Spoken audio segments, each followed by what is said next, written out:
Welcome back to a new episode of the Leading Yourself podcast. Let's talk about today's episode. Today, I want to talk about hobbies, but not just any hobby.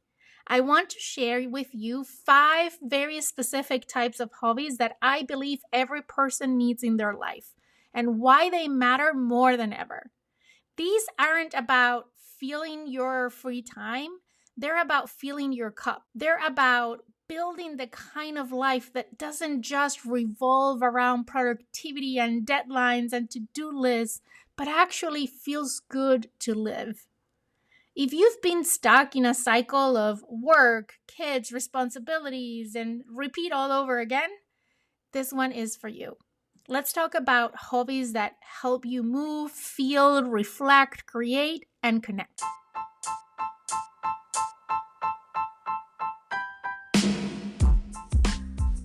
Welcome to the Leading Yourself podcast. This is your host, Carolina de Arriba.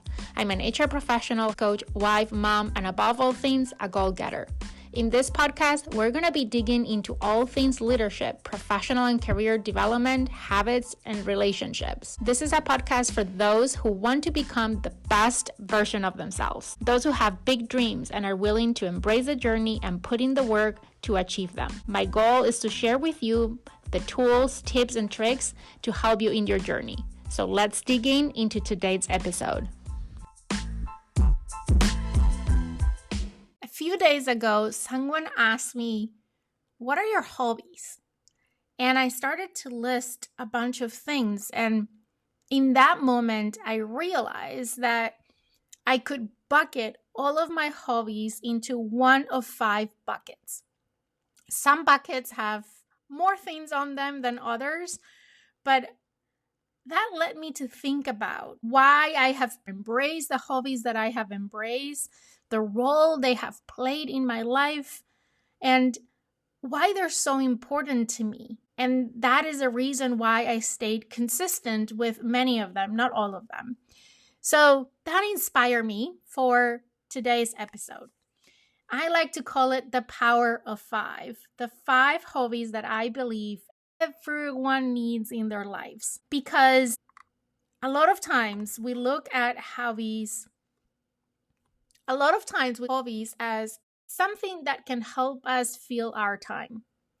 The reality is, who has the time, right? We're always busy, especially in today's world, that unless we make the time for our hobbies, it's likely not going to happen. Or we're going to fill it with hobbies that are not helping us, like scrolling in social media or binge watching a Netflix show. Nothing against those things. I do both. Once in a while, the only thing I want to do is to have a laid back Sunday binge watching a whole series in Netflix. But I do believe that if we are more intentional about how we choose our hobbies and we have a rationale behind on how it supports all these different areas of our life, then our hobbies become a way of filling up our cup, not just our time. They give us the creative outlooks. They give us the way to recharge ourselves, to continue to grow, to support our bodies, our health, our well-being, all of those things. So without further ado, let's dive in.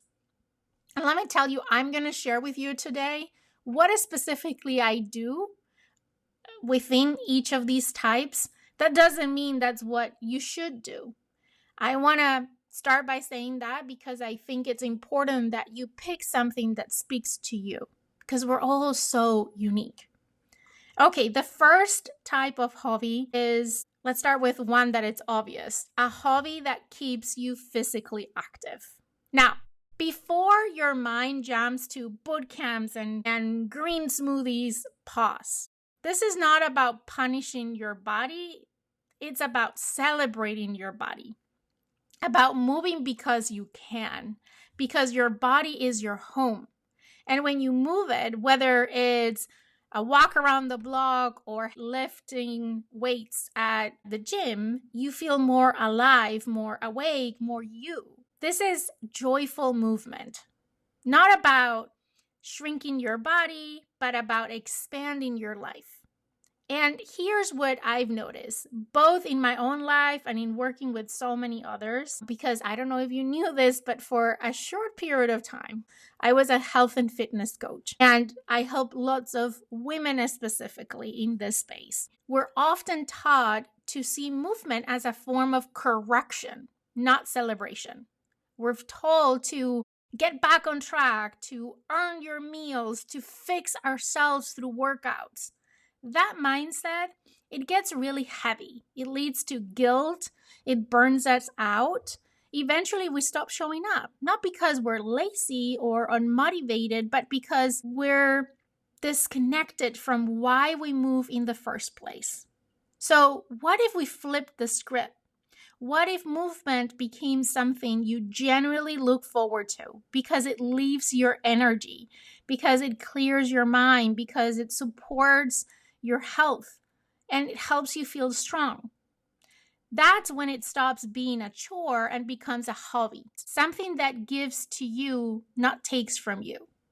So this hobby might look different for everyone. It might be strength training, or it could be dancing in your kitchen on a Sunday morning, or a yoga class that feels like moving meditation, or swimming, or walking your dog, or hiking with your family, or riding your bike through the neighborhood at sunset.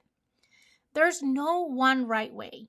What matters most is that you enjoy it enough to keep showing up.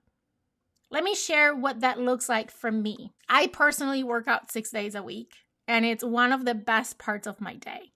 It's how I start my mornings before the house wakes up. I'm up at 5 a.m., not because I have to, but because I want to. It's a promise I've made to myself, and I keep it. My routine includes 2 days of HIIT, high intensity training, because it energizes me. I do it because after those workouts, I really feel alive, and I know it's really good for my heart health. I also do 3 days of strength training because feeling strong is empowering. Starting the day, challenging myself and doing something hard, that gives me the motivation, the inspiration to carry that through my day. And to be honest, it gives me lots of energy.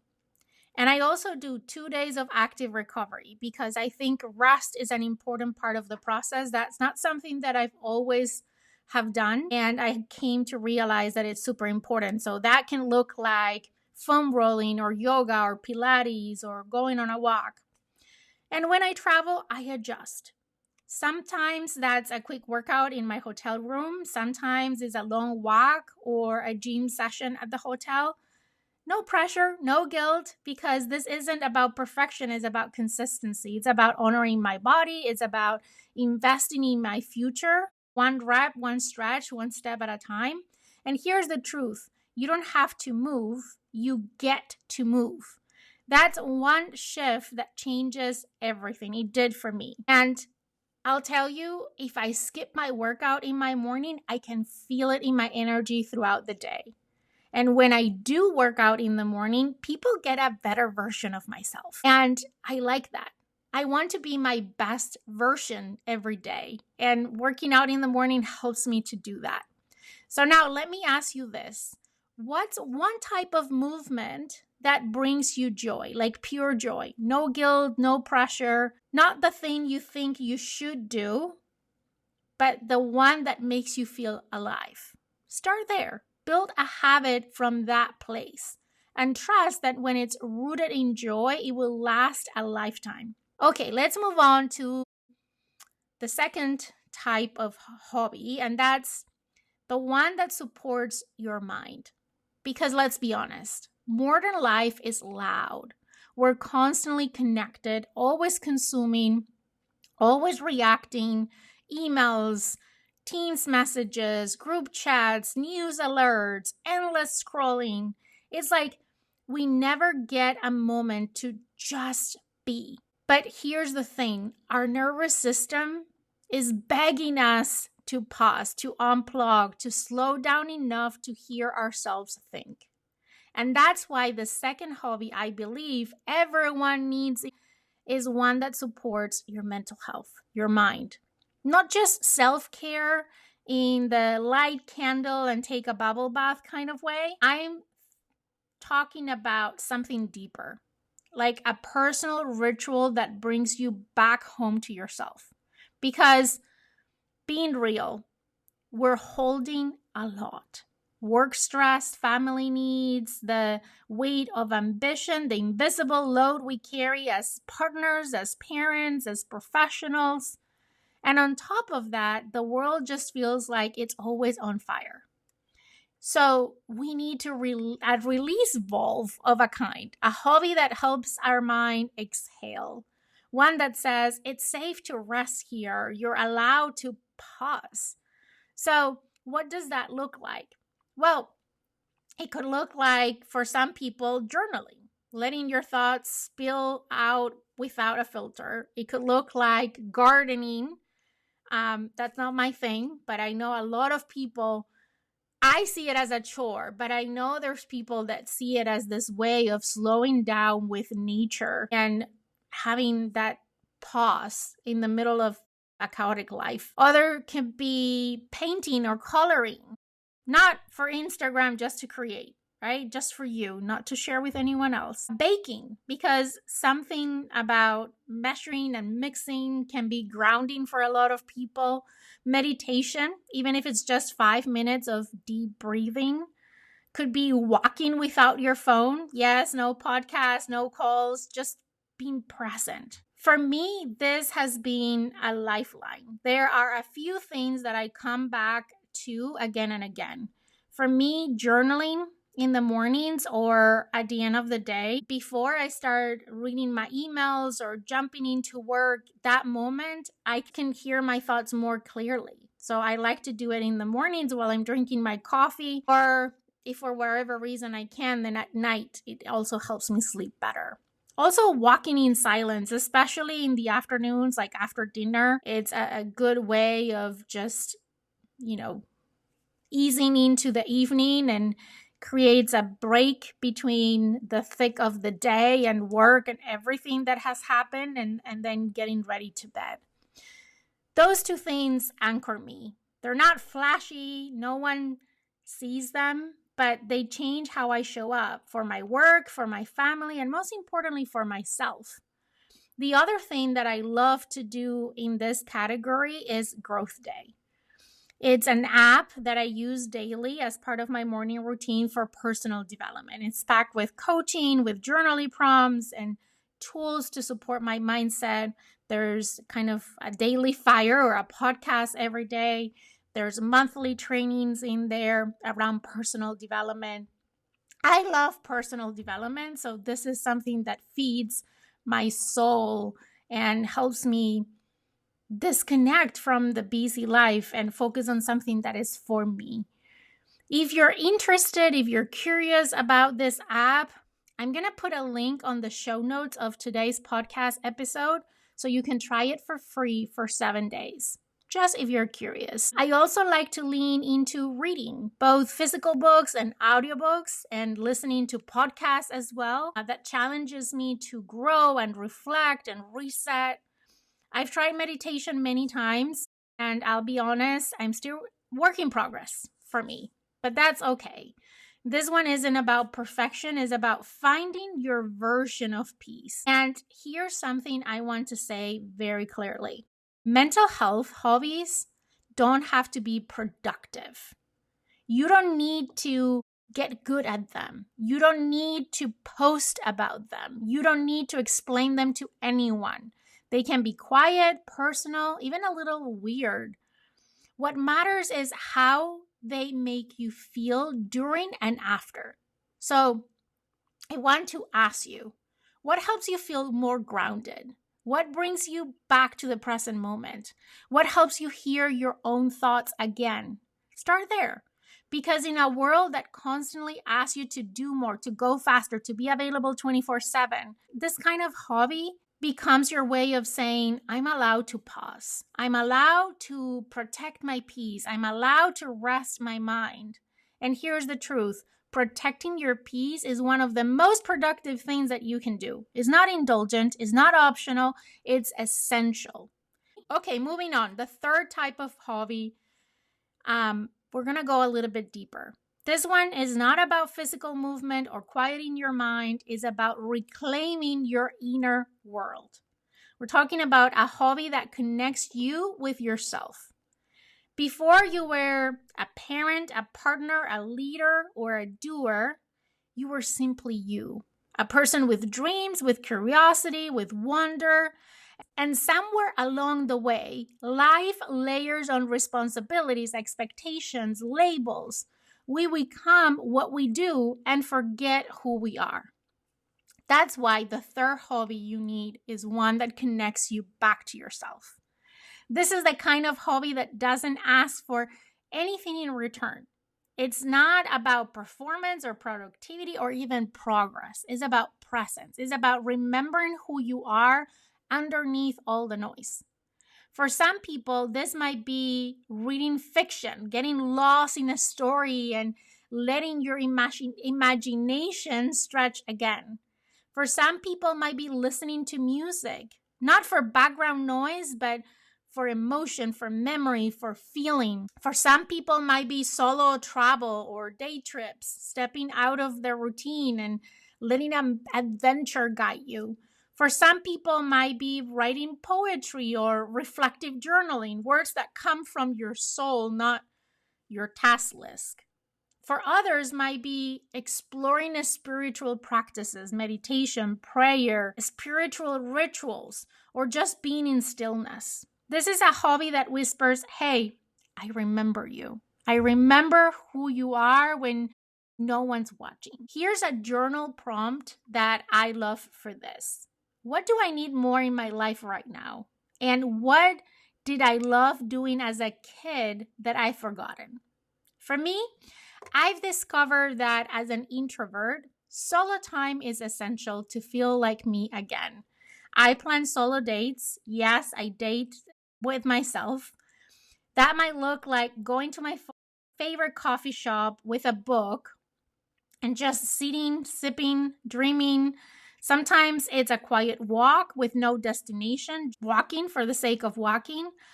Other times is sitting on my patio in the morning or in the evening, and I bring my journal and my coffee or a mocktail, and I just sit there quiet with my thoughts and I journal with no pressure, just being there.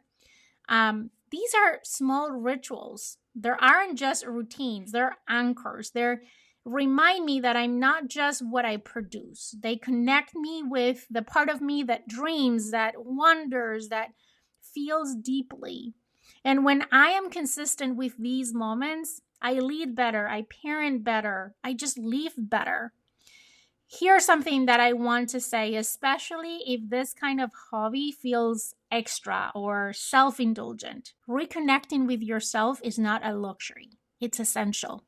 Because when you lose that connection, everything starts to feel off. Decisions feel harder, joy feels muted. You start reacting instead of living with intention.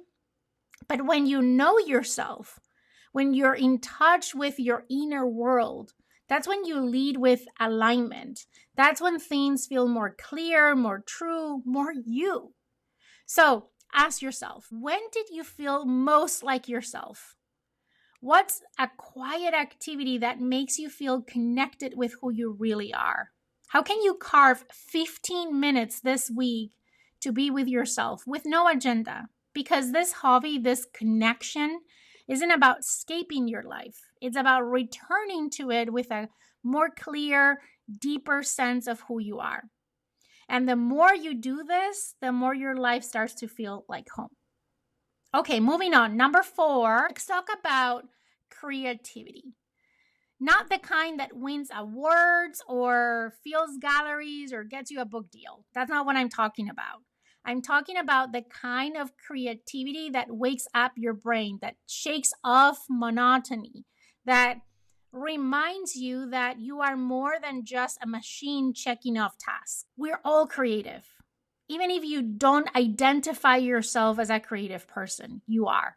Even if you've never picked up a paintbrush or written a poem, you were born to create. Think about it. As kids, we naturally play. We make up stories, we build castles out of blocks, we scribe widely with crayons, not caring about how it looks like. We're not trying to be good, we're trying to be creative. But somewhere along the way, we start telling ourselves, I'm not creative, I'm not an artist, I'm not good at that, and then we stop. But creativity isn't about being good, it's about being alive. It's about using your imagination, your senses, your voice just because you can. So here's how creativity can look like. It can look like decorating your home to reflect your personality and your energy. It can look like organizing your closet by color. Yes, that's an art. Or starting a podcast just to have fun conversations and share your thoughts and ideas. It can be cooking new recipes and playing with flavors like a scientist in the kitchen. It can be doing some DIY projects that make you say, wait, did I make that? These kinds of hobbies light up different parts of your brain. The parts that don't care about productivity or output or KPIs. They care about play and curiosity and exploration. And here's the magic. When you give yourself permission to create badly, to do something just because it sounds fun or weird or interesting, that's when joy shows up. That's when you stop judging yourself and you start discovering new parts of you. For me, creativity shows up in unexpected ways. But just to share a few things, launching this podcast, for example, started as a side experiment, a way to process ideas and share things I care about without needing to be perfect or polished. And now it's one of the most energizing parts of my life. It's my way of connecting, expressing, playing. It's my creative outlet. But there are smaller creative outlets too, like curating playlists or taking pictures or rearranging my office or things at home. It doesn't have to be big or visible or impressive. It just has to be yours. So let me ask you, when was the last time that you created something just for fun?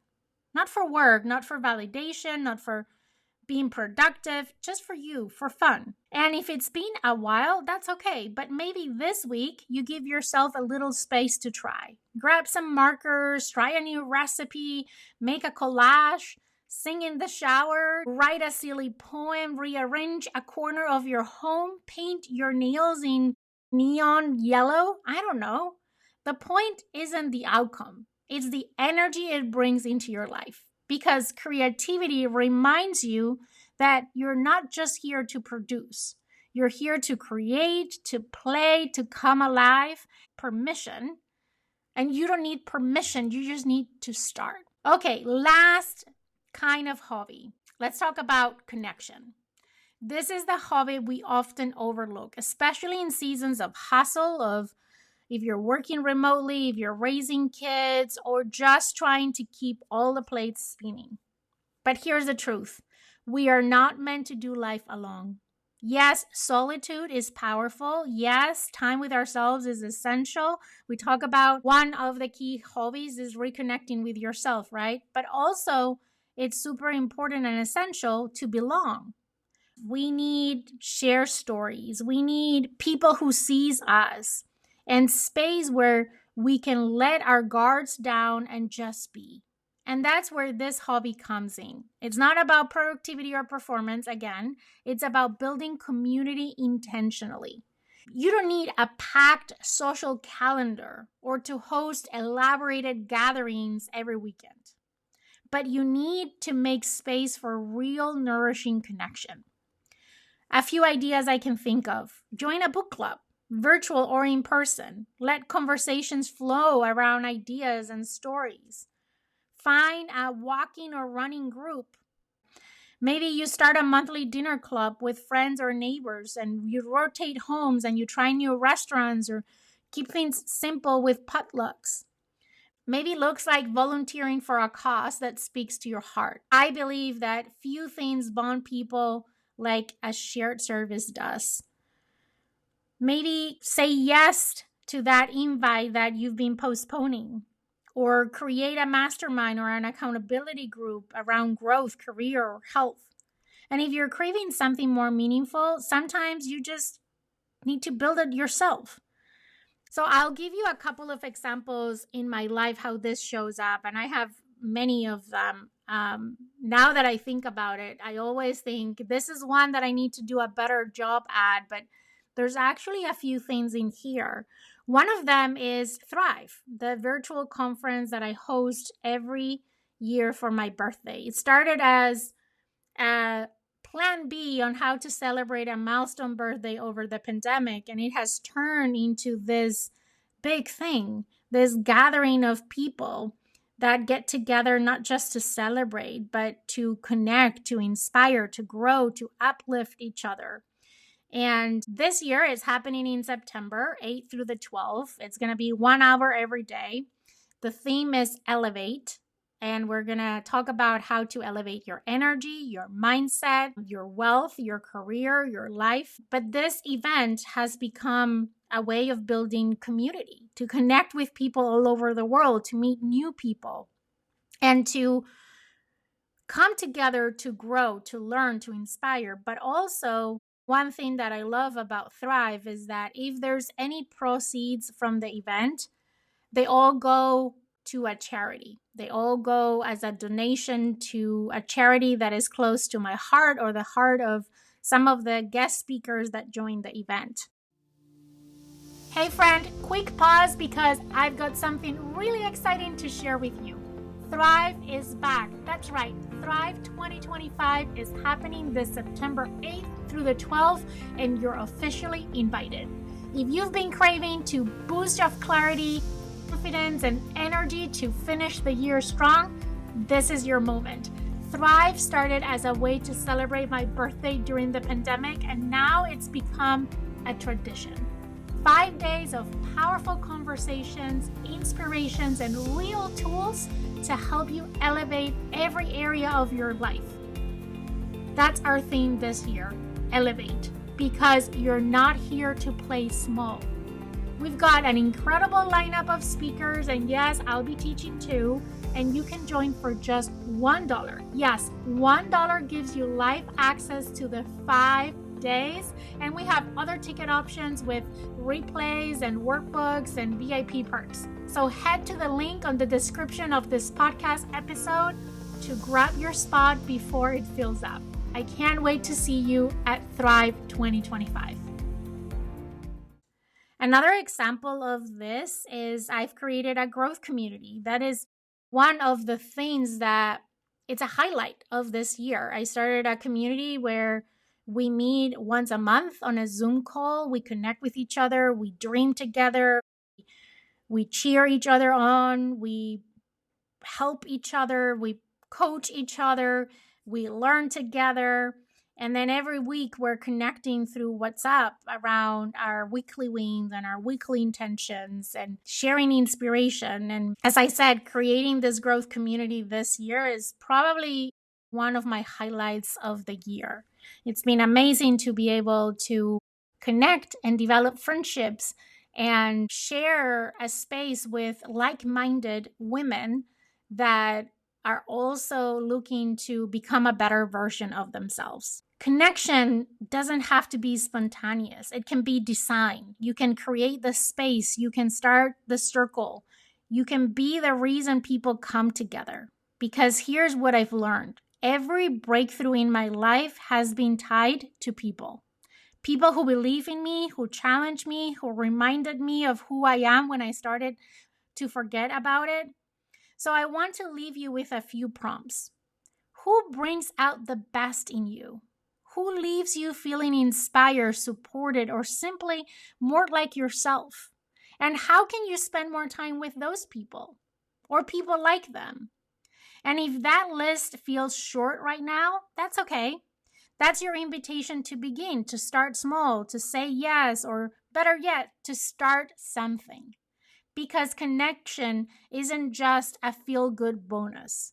It's one of the core ways that we stay joyful and grounded and resilient. And sometimes it starts with a book club, a group chat, a monthly dinner, a birthday Zoom call, or one intentional hobby that reminds you that you belong. So there you have it, the 5 hobbies every person needs in their life. One that keeps you active, one for your mind, one that connects you with yourself, one that unlocks your creativity, and one that connects you with others.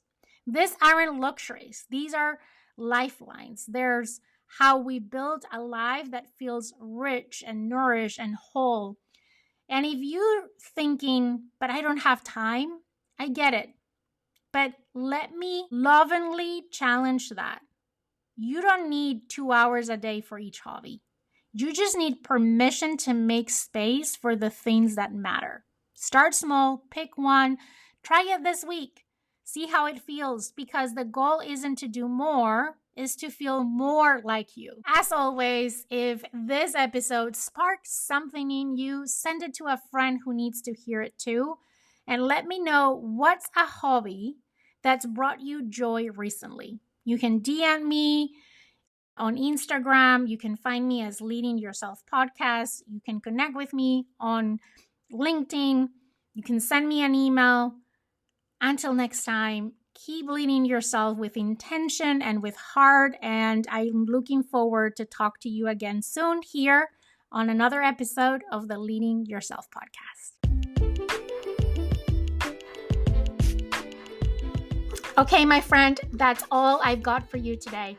But before you go, 2 quick reminders. Number 1, if we're not already friends on Instagram, let's get connected. You can find me as Leading Yourself Podcast. Number 2, make sure you're subscribed to the podcast so you never miss an episode. Thank you so much for joining me today. I am incredibly grateful that you're in this journey with me. I want to leave you with one last thought. I want to remind you that you're destined for more, and that every step that you take brings you closer to becoming that best version of yourself. Embrace each day as a chance to learn, grow, and chase your dreams. The world needs you to shine brightly, so go out and show up fully and authentically. Take care, and I'll see you next time.